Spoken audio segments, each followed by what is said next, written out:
Cette guerre, elle passe aussi par la communication. Donald Trump multiplie les prises de parole, il y a aussi les conférences de presse et ces clips pour le moins spectaculaires. On se souvient du premier en musique avec la Macarena. La Maison-Blanche récidive avec un montage très hollywoodien, comme nous le montre Lola Colomba. Oh shit. Here we go again. L'opération Fury épique, mise en scène avec les codes du jeu d'action GTA. Entre les images des frappes de l'armée américaine, le protagoniste du jeu vidéo, un gangster auteur de vol à main armée, répète la phrase célèbre « C'est reparti pour un tour ».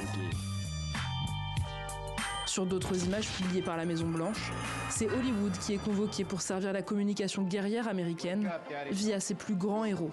De véritables bandes annonces pour célébrer ce que Donald Trump considère comme un blockbuster.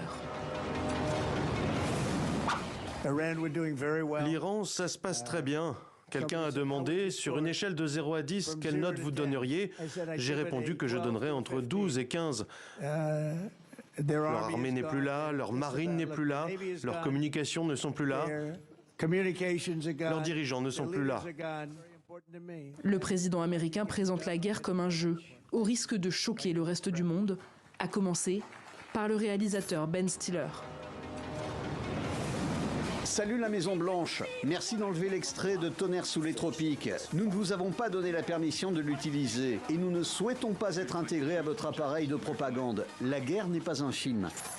L'offensive reste majoritairement impopulaire parmi les Américains.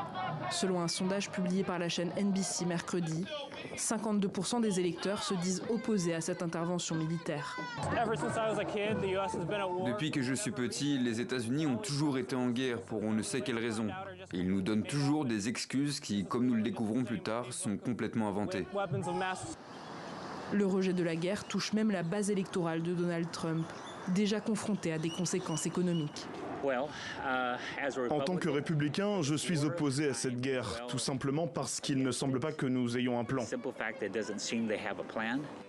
Pendant sa campagne, le président américain avait répété à l'envi ne pas avoir l'intention de s'engager dans de nouveaux conflits.